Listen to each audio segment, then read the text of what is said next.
Detroit, the 1960s. It was a time for dreams, a time for change, a time for conflict, and a time for celebration. Tonight, we've set the Wayback Machine for the decade that brought us pop culture and counterculture, rock and roll and revolution. Through the eyes of those who were there and the pictures that will stir your memories, it's the 60s. Peace, love, and the Motor City. It was a time of change, a period when every individual felt they could make a difference. From a beginning of innocence to some serious disillusionment, the 60s provided a number of defining moments for our nation and our city. Good evening, I'm Carmen Harlan. For many, the 60s didn't really get started until 1963, when with one bullet, the dreams of a nation came to a tragic and bitter end. The years that followed brought riots, war, and more tragedy. So what was so great about this decade? Well, for one thing, it changed forever the way we view our fellow man. We questioned authority, made major improvements in civil rights, expanded our freedoms, and stood up for what we believed in.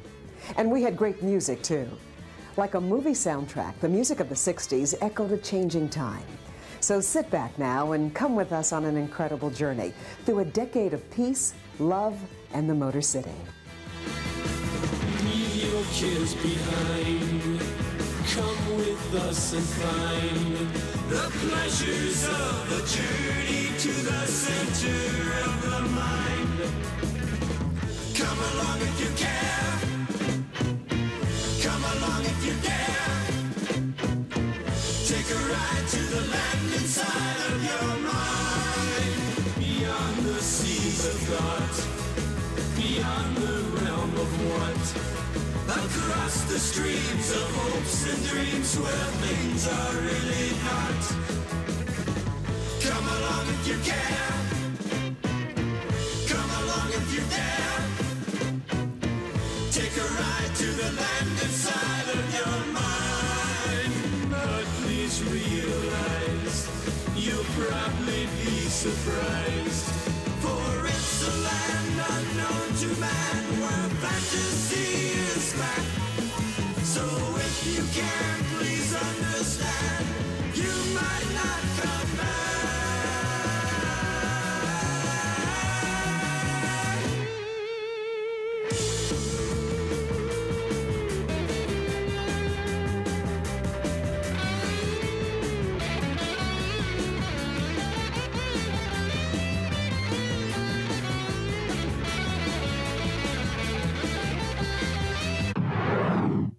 Although Detroit may not have received the national attention that went to New York or Los Angeles, this city and the personalities that drove it at the time were on the forefront of the changes that swept the country. For instance, we knew Dr. Martin Luther King Jr. had a dream months before he shared it with the nation. And through the ideals of people like the late Kenneth Cockrell and John Sinclair, we were motivated to question the rules. And from Motown to the MC5, we by far had the finest music. One of the personalities grooving us with the stacks of hot wax was Boppin' Robin Seymour, first at Keener 13 and later at the Big 8 CKLW. He also hosted a dance show featuring some of the top musical acts in the world called Swingin' Time. Tonight, we've dusted off some of those classic Swingin' Time performances. And here's Robin Seymour with the first track. Some good old Motor City rock and roll with Mitch Ryder and the Detroit Wheels, Jenny Take a Ride, and CC Ryder from December 1965.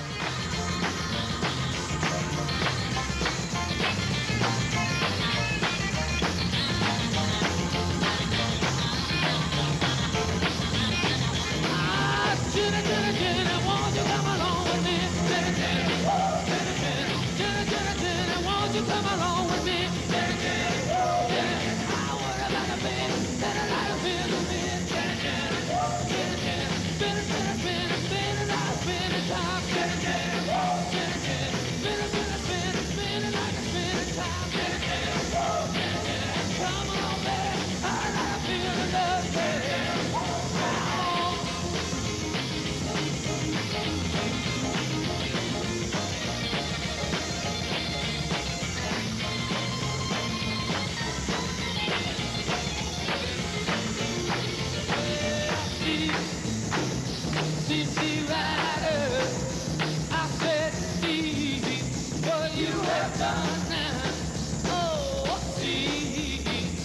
CC Riders. Now come on, see, baby, what you have done now. God, you made me love you. Now, your man come. So fine. Mary Wells on WKNR. Hey, if I can later today, I've got to play The One Who Really Loves You from '61, another great one. Keener Gold on the green scene. WKNR, Keener 13 vibrations. The 60s, peace, love, and the Motor City is brought to you in part by Saturn.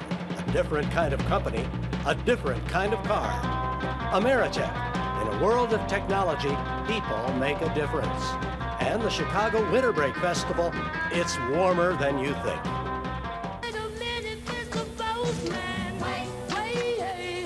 From September 1961, Motown's marvelous Marvelettes. These, Mr. Postman.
As the war in Vietnam intensified, opposition also grew.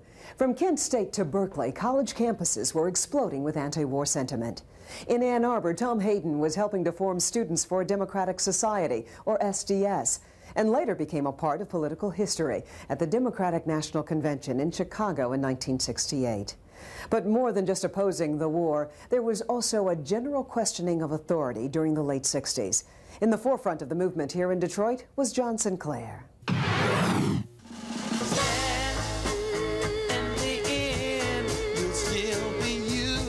We are mother country madmen in charge of our own lives, and we are taking this freedom to the peoples of America in the streets, in ballrooms, and teen clubs, in their front rooms, watching TV, in their bedrooms, reading underground newspapers.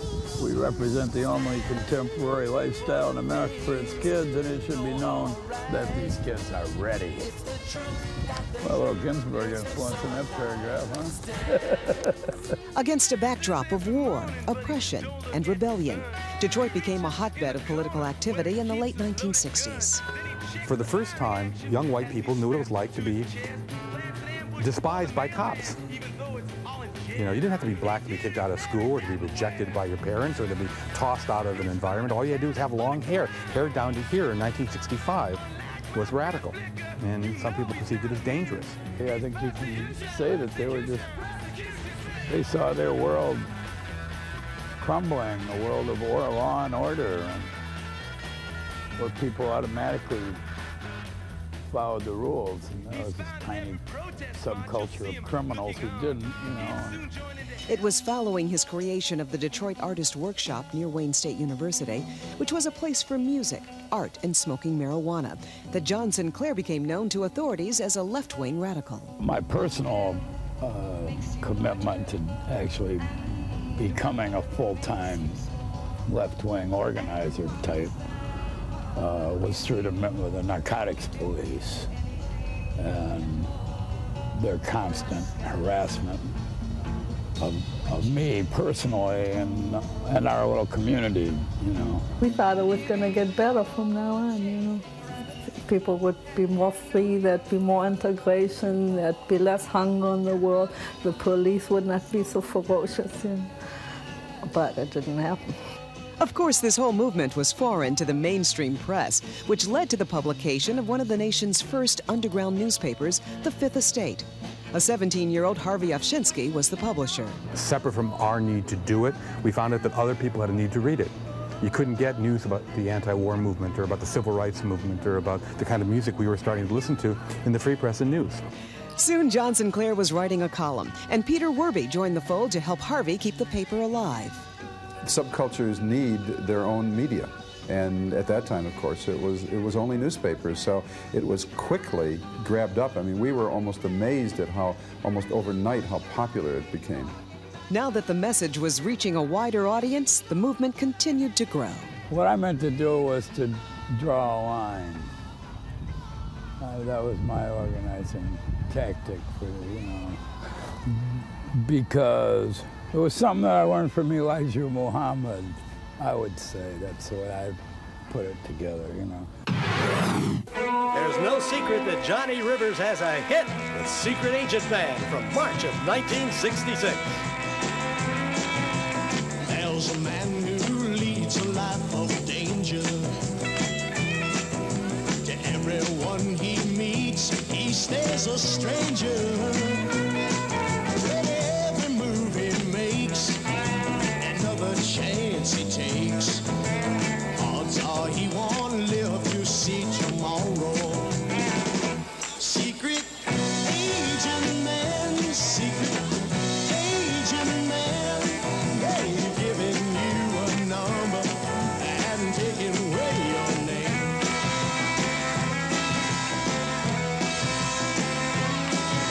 Beware of pretty faces that you find. A pretty face can hide an evil mind. Oh, be careful what you say, or you give yourself away. Odds are you won't live to see tomorrow. Secret agent man, secret agent man. They've given you a number and taken away your name.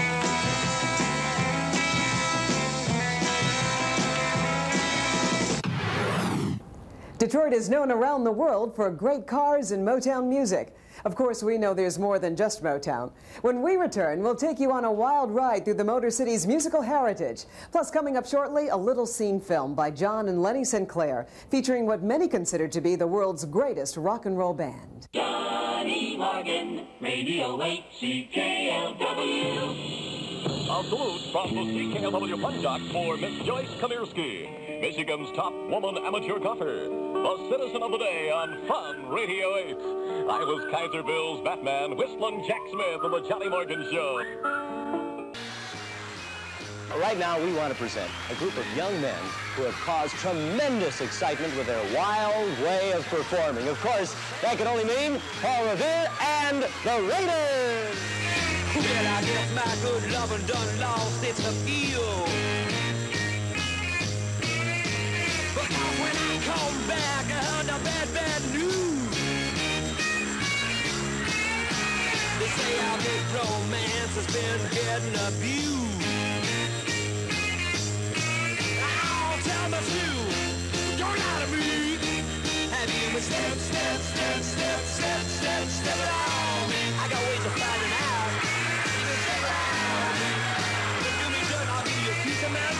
I told you once, I told you twice. Stop your fucking around and I'll put you on ice. Tell a new babe what I want you to do. Stop your messing around. I'm gonna step on you. Hey, hey, hey, hey, hey, hey. If I can't be your one and only man, well, I'm going to your dad and give him back your hand. Yeah. Then I'll call the preacher, tell the choir stay home. I guess you're the kind of woman that's just bound to roam. I'll tell the truth, now don't lie to me. Have you been step it on me? From the silky smooth sound of Jackie Wilson to the mesmerizing energy of the MC5, Detroit had quite a decade of music. Imagine catching the Supremes over at the Rooster Tail, or Bob Seger and the Last Herd in your school gymnasium. Music was everywhere. On the radio, there was Keener 13, the Big 8, WCHB, and later WABX, one of the first underground radio stations in the country. Or for $2.50, you could hear Cream or The Who live with Ted Nugent and the Amboy Dukes, courtesy of Uncle Russ Gibb and the Grandy Ballroom.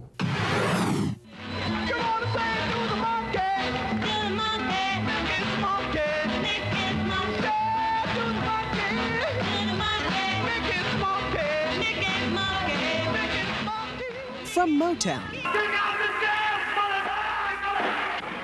to the Motor City 5, Detroit has musical roots. By 1960, Jackie Wilson was already making the hits, written by a young songwriter named Berry Gordy Jr.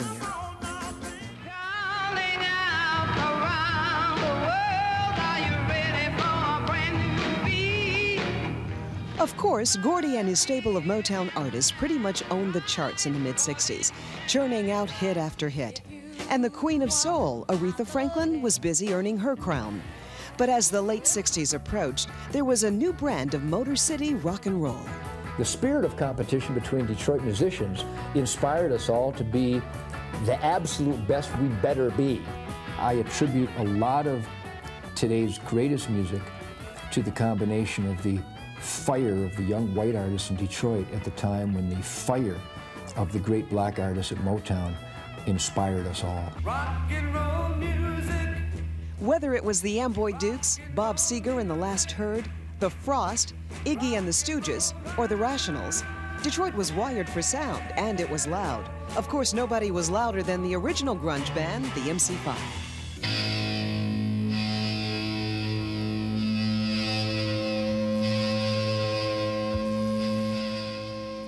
To see an audience and artists' interaction like I witnessed with the MC5 at the Grandy Ballroom in 1967 and 1968, it was truly the eighth wonder of the world.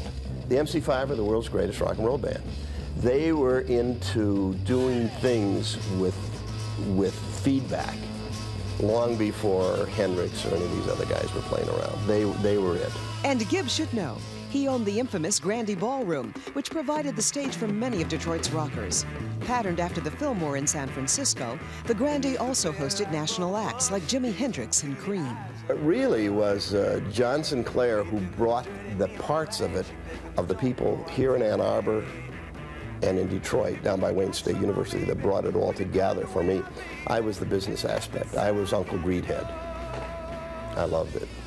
Gibb is also well known for starting the Paul is Dead rumor after reporting the so-called clues on his radio show at WKNR-FM. Radio played a huge role in the music scene in Detroit. At first, it was the stations playing the hits like the Big 8, CKLW, and Keener 13. These stations hit with tremendous impact. Their DJs were stars. People listened to the stations to hear the jocks. Dick Burton was one of those jocks, making his Detroit radio debut on Keener. Keener 13 was nationally known, and the reason it was nationally known in those days was because they had gone from worst to first, as they say, last in the ratings to first in the ratings in about 90 days, maybe even less.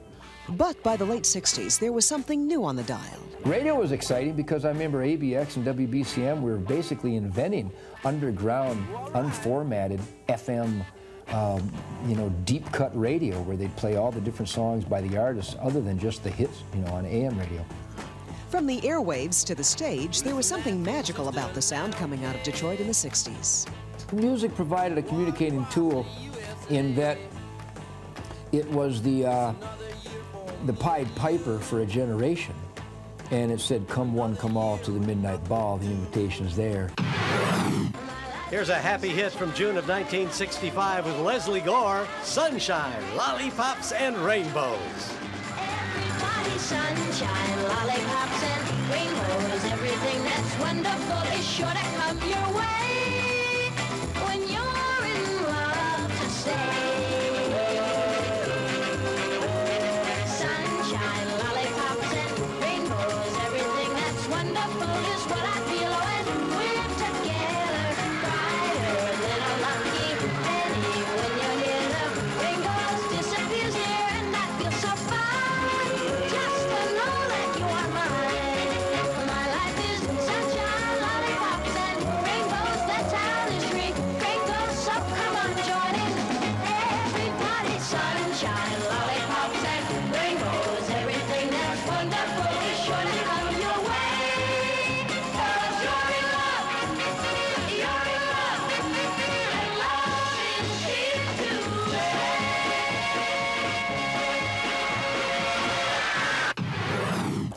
Coming up, it was a long walk to freedom. But as you'll see, the fight for civil rights had some of its roots right here in Detroit.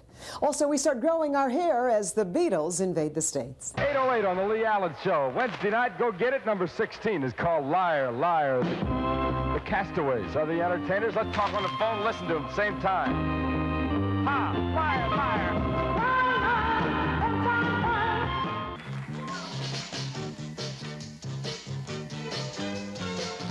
February 1966, the Temptations from Motown to Get Ready. You're all right. Whenever I'm asked who makes my dreams real, I say that you do. You're out of sight. So be fine. Boom, boom. Look out, baby, 'cause here I come. And I'm bringing you a love that's true. So get ready. So get ready. I'm gonna try to make you love me too. So get ready. So get ready. Come. Get ready. 'Cause here I come. I'm on my way. Get ready. 'Cause here I come. If you wanna play hide and seek with love, let me remind you, it's alright. The loving you're gonna miss and the time it takes to find you, it's out of sight. So fiddly-dee, fiddly-dum. Look out, baby, 'cause here I come. And I'm bringing you a love that's true. So get ready, so get ready. I'm gonna try to make you love me too. So get ready, so get ready. I'll come. 'Cause here I come on my way. 'Cause here I come. Get ready.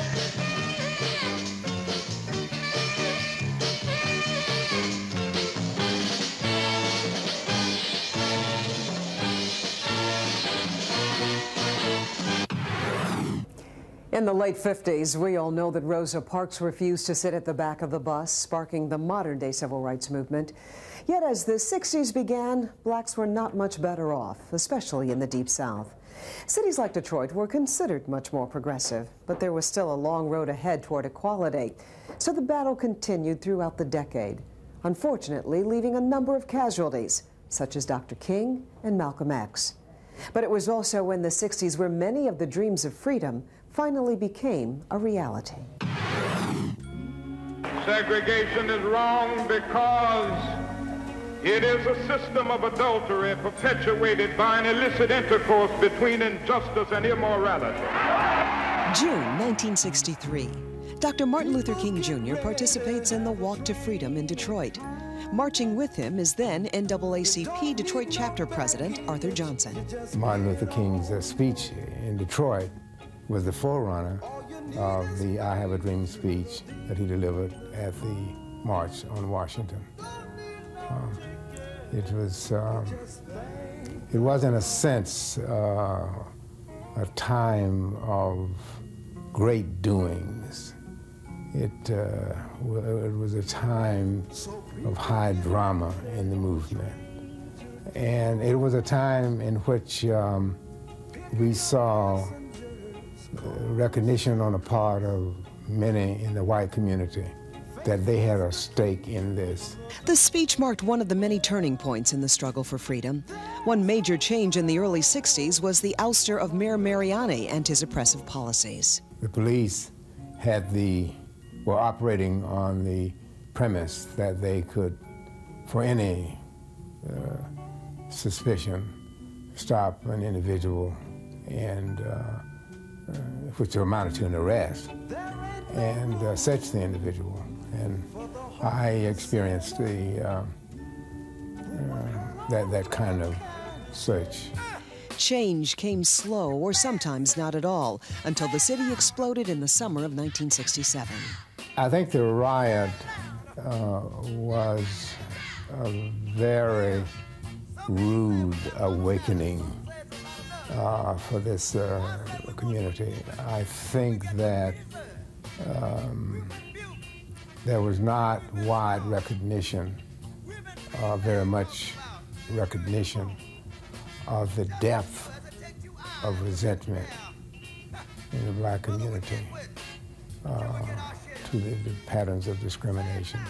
But while the riots led to some improvements, there was still much work to be done.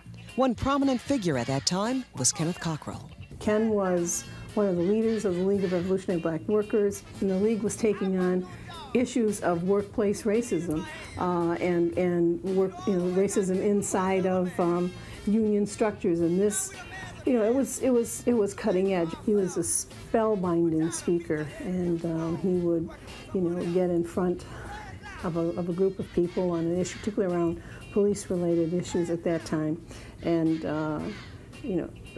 urge people to stand up, to to support the activities that were being undertaken to change the police department, and not be afraid to be counted. Another big hit with Johnny Nash, Then You Can Tell Me Goodbye. Kiss me each morning for 1,000,000 years.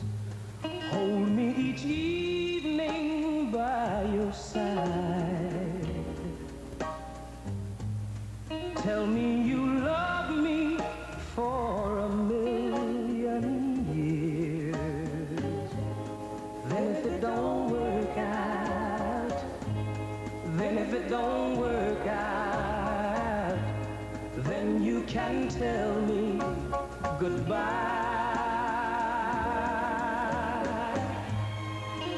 Sweeten my coffee with a morning kiss. Soften my dreams with your sigh. Tell me you love me for 1,000,000 years.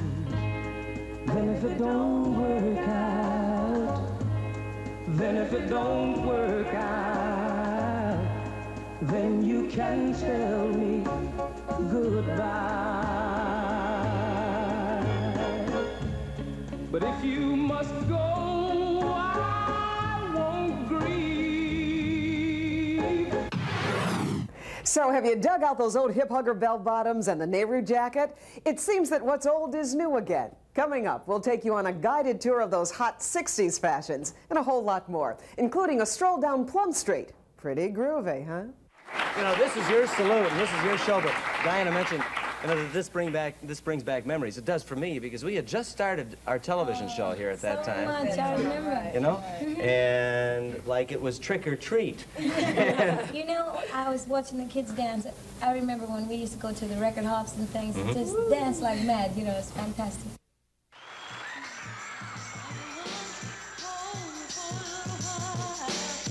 Another great talent from Motown, Kim Weston. Take me in your arms, rock me a little while.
It was March of 1966 when suddenly reports of UFO sightings were coming in from across Livingston and Washtenaw counties. Although there was never a real good explanation for this phenomenon, maybe in hindsight it was aliens delivering the first beanbag chairs, incense, and love beads. Well, that's one theory. There was a new culture developing in the late 60s, and with it came new fashions and accessories. And if you were looking for what was new and hip, you were sure to find it on Plum Street.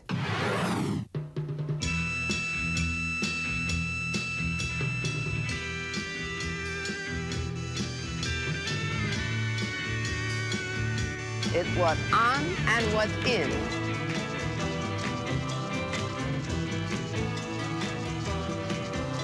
The idea basically of Plum Street came from International Village. It also came from Toronto. There was a fellow in Toronto known as Honest Ed's, and he had basically a store that sold inexpensive items. It was a discount store. And right off of his discount store, he started a concept, Markham Square, which was beautiful old houses that he had renovated, and he put little shops in. And when I saw that, I thought, God, that is wonderful. We have to have something like that. Robert Cobb was the driving force behind Plum Street and today owns Canfields on Woodward Avenue.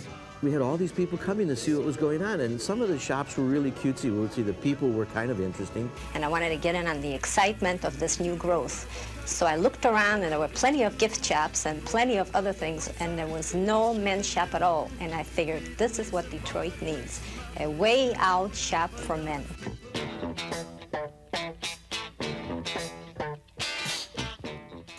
But Plum Street was much more than just a retail center. Plum Street gave us an opportunity to actually all go somewhere and be somewhere at the same time and see what we looked like. I mean, those of us, whether you were listening to the music or paying attention to politics or you just wanted a cup of coffee, Plum Street provided an opportunity to do that. Unfortunately, Plum Street fell victim to the '67 riots. After the riot, we only had younger people. There was hardly anybody over 25. And so you couldn't really get the support that you needed. And within time, like everything else in Detroit, it just faded because you didn't do the business. We're going to have some fun in Palisades Park with Freddie Cannon.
When we return, we'll tell you how the Detroit Tigers helped to heal a city.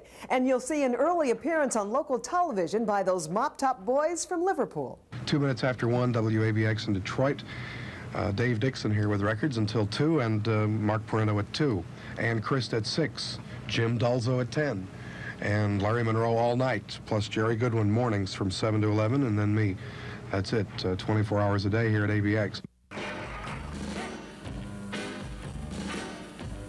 Charted #1 in April of 1960, the Everly Brothers and Kathy's Clown.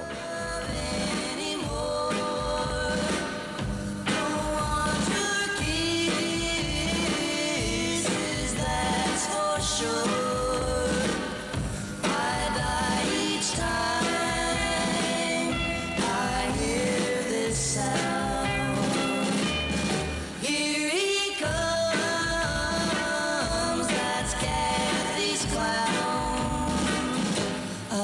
gotta stand tall. You know a man can crawl. Oh, when he knows you tell lies and he lets them passing by, he's not a man at all. Don't want your love anymore. Don't want your kisses, that's for sure. I die each time I hear this sound. Here he comes, that's Kathy's clown. In the 1960s, Detroit was not really known as a sports town. The Pistons were pretty new to town. The Red Wings boasted Gordie Howe in Olympia Stadium, and the Lions were, well, they were the Lions. But the Detroit Tigers, now there's a story. After a great year in '67, the Tigers came back in '68 for a magical season, which had impact way beyond just the baseball diamond. Tim McCarver's up, 2 outs in the ninth. It's a pop-up. Bill Freehand waits for it. The Tigers are the new world champions.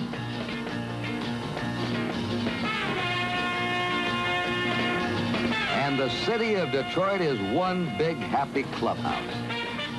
Winning a World Series is a huge accomplishment, but the Detroit Tigers championship in 1968 meant so much more. Just 1 year removed from the riots of '67, a city divided suddenly had a reason to come together and celebrate. Willie Horton there. Willie, you were absolutely great all year long with the big hit. Oh, Joe, I feel good. Willie Horton grew up in Detroit and starred on the '67 and '68 teams. He recalls the summer of '67. You know, I left the ballpark actually with my uniform on, and I found myself on Livernois trying to talk to people. You know, this is home. What's going on here? He also saw firsthand the impact the Tigers had in 1968. You've seen things that was happen in this city that you never saw before. You've seen a lot of people mixing together after that '67, and because the winning of the Tiger just put some kind of healing process over the city, that you seen black and white people just start mixing. They was talking Tiger baseball. I don't think the town can ever repay the Tigers organization and them players at that time where it helped heal this town. Everybody loves the Beatles from March of 1964, All My Loving.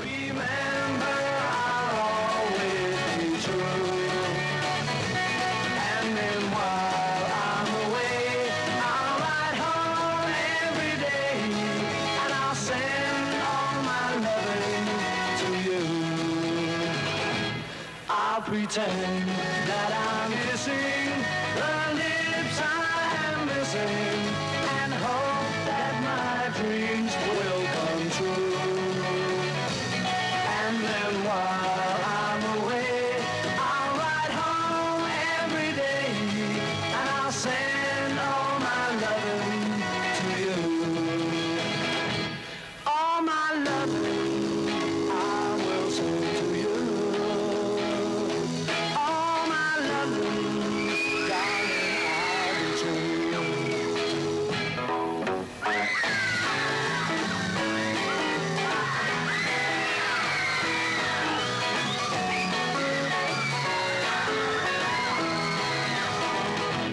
Close your eyes and I'll kiss you. Tomorrow I'll miss you. Remember, I'll always be true. And then while I'm away, I'll ride home every day, and I'll send all my loving to you. All my loving I will send to you.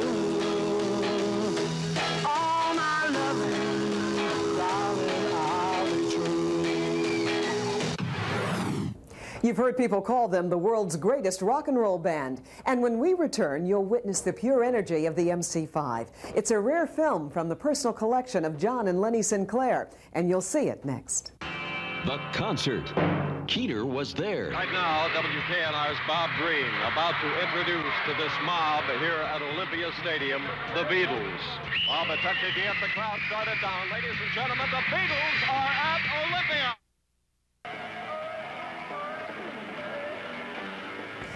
The 60s, a time in which our country and our city underwent profound change, changes that are still being felt today.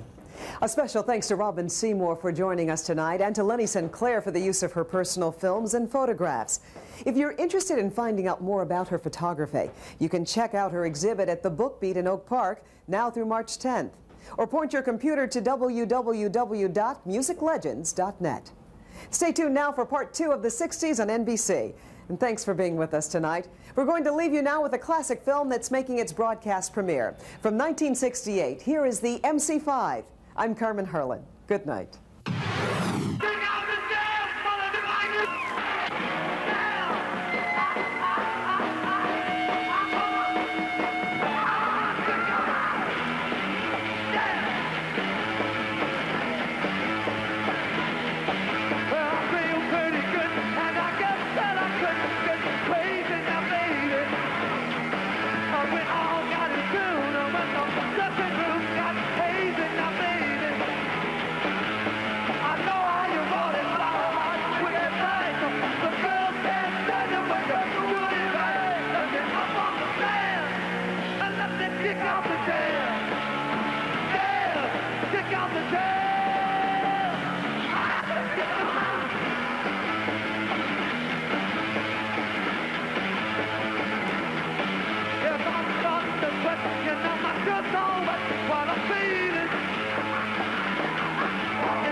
The 60s, peace, love, and the Motor City is brought to you in part by Saturn, a different kind of company, a different kind of car.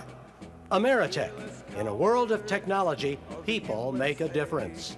And the Chicago Winter Break Festival, it's warmer than you think. Hairstyling and makeup provided by John Jordan of Salon Click in West Bloomfield. The draft dodgers of the Yellow Beret. Yellow streaks up and down their spines.